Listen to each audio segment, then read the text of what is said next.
Guys welcome to student साहिल।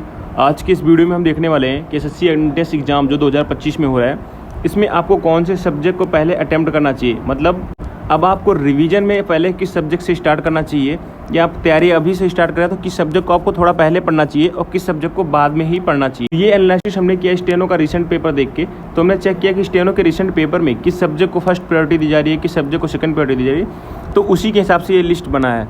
तो ये mainly उसी के हिसाब से बना। अब क्यों मैटर क्यों करता है, क्योंकि इससे आपका टाइम एक तो बचेगा, इंप्रूवमेंट एक्यूरेसी होगी, कॉन्फिडेंस बिल्ड होगा ताकि और भी, ताकि आपके नंबर जब मॉक में बढ़ेंगे, और स्ट्रेस रिड्यूस होगा, जो मेनली बहुत ज़्यादा आज बच के टाइम पे हो रहा है बच्चों को कि स्ट्रेस हो जा रही है बहुत ज़्यादा, कि परेशान होते कि कैसे क्या करें, तो उसमें हेल्प मिलेगी।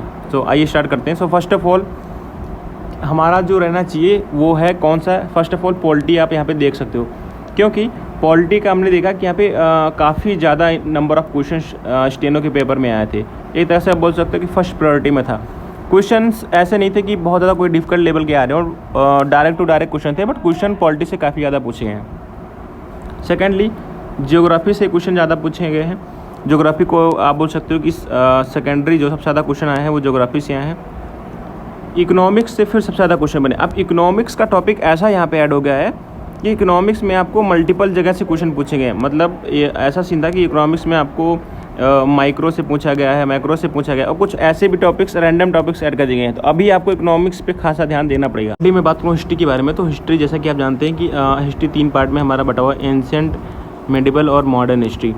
तो ये भी काफ़ी ज़्यादा वाइड सिलेबस है, बट इसमें आपको बहुत ही ट्रिक से पढ़ना पड़ेगा। ऐसा नहीं कि आप पूरा एकदम गधे की तरह पढ़ते जा रहे हैं, मतलब पूरा रट लिया, क्वेश्चन एक भी नहीं बन रहे। मतलब आपको काफ़ी प्रॉपर टेक्निक से, प्रॉपर वे में, जो पहले तो आप अभी आप स्टार्ट कर रहे हैं तो आप वन शॉट देख सकते हैं, और वन शॉट के साथ आप बार बार आपको कंटिन्यूस नोट्स का रिवीजन करना होगा हिस्ट्री के लिए। अब रही उसके बाद हम अगर जो देखें तो उसके बाद आप ध्यान दीजिए करंट अफेयर्स पे। करंट अफेयर्स का ऐसा सीनेरियो है कि करंट अफेयर्स अभी आप ऐसा कर सकते हैं कि जैन से स्टार्ट कीजिए, जैन 2024 से स्टार्ट करके मेनली आप टारगेट कीजिए भी जुलाई 2025 तक उसकी। और इसका आपको यहाँ पे PDF भी हमारे टेलीग्राम चैनल पे मिल जाएगा।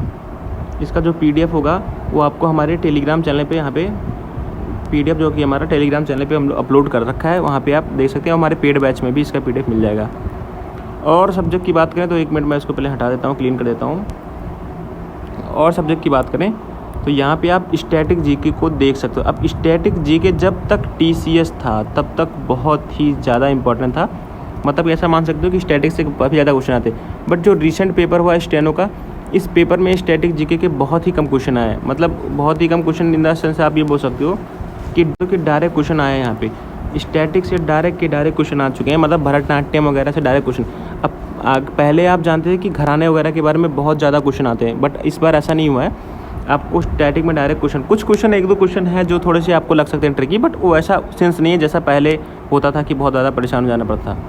उसके बाद आपके अगर जो सब्जेक्ट की बात करूँ तो फर्स्ट प्रायोरिटी आप किसको देना है वो आप देख लीजिए। अगर जो आप फर्स्ट प्रायोरिटी देना चाहते हैं, इसको मैं हटा दूँ, सबसे पहले आपको बायोलॉजी कर लेना है, बायो।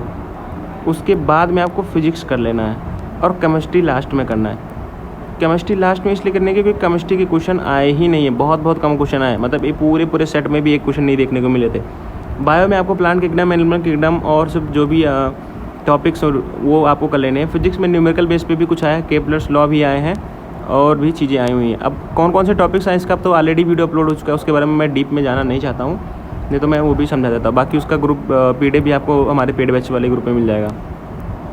उसके बाद में बचा हुआ है आपका यहाँ पे रीजनिंग और मैथ। अब रीजनिंग मैथ का क्या सीन है कि रीजनिंग मैथ आपको ऐसा कुछ खास पढ़ना नहीं है। रीजनिंग मैथ के लिए आप इतना कर सकते हैं कि बस केवल सिंपल इन जनरल जो भी आपका टाइम दे रहे हैं, जब भी आप मॉक दे रहे हैं, उसमें रीजनिंग मैथ को ध्यान दे देना है। ऐसा नहीं है कि रीजनिंग मैथ का भी आप कोई अलग सा शेड्यूल बना रहे हैं, रीजनिंग मैथ का ऐसा कोई सीन नहीं है। रीजनिंग मैथ के लिए आप बस जो पढ़ाई कर रहे हैं, जब भी आप मॉक लगा रहे हैं तो उस टाइम पे बस आप सॉल्व करते जाइए, क्योंकि 12 क्वेश्चन ही करने हैं जनरल कैटेगरी वाले को। अगर आप OBC SC है तो और भी कम क्वेश्चन करने हैं। क्वालिफाइंग नेचर है तो उसके लिए आप टाइम वेस्ट करेंगे, ये बहुत बड़ी बेवकूफ़ी होगी, उसमें टाइम नहीं वेस्ट करना। अब इस ऑर्डर से फ़ायदा क्या, तो इस ऑर्डर से आपके थ्योरी सब्जेक्ट पहले हो जाएंगे। न्यूमेरिकल वगैरह जो जैसे हमारी रीजनिंग मैथ है, ये लास्ट में करोगे कोई दिक्कत नहीं है। रीजनिंग मॉक तो आप मैथ्स वाया मॉक स्पीड बढ़ाने के लिए इसकी मॉक से प्रैक्टिस कर सकते हैं। और एग्ज़ाम टिप्स की बात करें तो अभी आपको टाइम कम बचा है तो ऐसे टॉपिक्स पे नहीं कूद पड़ना जिसमें पढ़ने में बहुत ज़्यादा टाइम लग रहा है। इजी नोट्स को पढ़िए, वन शॉट के साथ में नोट्स को बार बार प्रैक्टिस कीजिए और बाकी मॉक कंटिन्यू देते रहना है आपको, ताकि आपकी स्पीड और एक्यूरेसी दोनों की बहुत ही अच्छे लेवल की इंक्रीज़ हो जाए। ठीक है, बाकी मोटिवेशन यही रहेगा आपको कि इस बार आपको सीट लेनी है भाई। इस बार भी आपका लक बहुत अच्छा है, जो डबल साल 2-2 साल में 24 में भी और 25 में भी बहुत अच्छी वैकेंसी आ रही हैं। 24 में भी मतलब 10-11 हज़ार वैकेंसी आई थी, तो उसमें अगर आप नहीं हो पाए तो 25 में आ गई जो इतनी वैकेंसी, इसका यूज़ कीजिए, क्योंकि ऐसा यूजली होता नहीं है। एक साल में ज़्यादा आती है तो दूसरे साल में कम आती है, तो बढ़ गया तो बहुत ही अच्छा है। अगर जो स्मार्ट स्ट्रेटजी रहेगी, कंसिस्टेंसी के साथ प्रैक्टिस करेंगे तो आप SSC MTS को ज़रूर क्रैक कर लेंगे। बाकी थैंक यू बोलने से पहले एक बहुत इंपॉर्टेंट चीज़ आप लोग सुनते जाइए, वो ये है कि अगर आप अभी भी तैयारी करने में लैग कर रहे हैं, अभी पीछे, तो हमारा मेगा बैच आप ज्वाइन कर सकते हैं। हमारा मेगा बैच ओनली 49 रुपीज़ का है और इसका वैलिडिटी है जब तक MTS का एग्ज़ाम हो नहीं जाता, तब तक हम रेगुलर इसमें प्रैक्टिस करवाएंगे, मॉक देंगे, सब कुछ सारी चीज़ें हम इसमें करवाएंगे ओनली ऑन 49 रुपीज़ में, जब तक एग्ज़ाम नहीं हो जाता। अब इसमें मिलता कि आपको नोट्स मिल जाएंगे, सारे पेड नोट्स मिल जाएंगे जो कि आपको फ्री में वहाँ अवेलेबल हो जाएंगे। डेली टारगेट मिलेगा, डेली क्या पढ़ना है हम बताएंगे, कैसे पढ़ना है, कितना पढ़ना है, कहाँ से पढ़ना, सब कुछ बताएंगे। मॉक आपको एक तो डेली फ्री लिंक मिल जाएगी, बाकी सैटरडेज और मोस्टली संडेज़ को हमारी तरफ से भी जो मॉक दिए जाते हैं हमारी पूरी प्रॉपर एक्सपर्ट तरीके से बनाए जाते हैं कि जैसा पुराने पेपर हुए हैं वैसा, उसमें भी क्वेश्चन फंसने के चांसेस रहते हैं। तो अगर आप बैच ज्वाइन करना चाहते हो तो क्या करना है, आपको टेलीग्राम का लिंक है डिस्क्रिप्शन में, वहाँ जाना और वहाँ पे आपको आईडी मिल जाएगी डिस्क्रिप्शन में टेलीग्राम के चैनल की हमारे, उस पर बस टेलीग्राम आईडी पे जाके आपको वहाँ बस हाय हेलो का मैसेज ड्रॉप कर देना है। एक बार आप हाय हेलो का मैसेज वहाँ भेज दोगे, वहाँ पे आपको सब कुछ तरीके से हो जाएगा। ये बैच अगर आप अभी ज्वाइन कर लेंगे जितना जल्दी से जल्दी, उतना ही आपके लिए फ़ायदेमंद होगा। अभी आप 49 रुपीज़ में भी अब देने में अगर आप झिझक रहे हैं कि यार क्या कैसे, तो बहुत ही प्रॉब्लम में आगे जाके आपको होने वाली है, क्योंकि फिर आप सोचोगे कि काश उस समय कर दिया होता। बाकी आप सेल्फ स्टडी भी कर सकते हो, ऐसा कुछ नहीं है, बट आप एक बार आप ज़रूर देखिए, मैं आपको सैम्पल भी वहाँ भेज दूँगा अगर आप मैसेज करोगे कि आपको कुछ पता करना हो।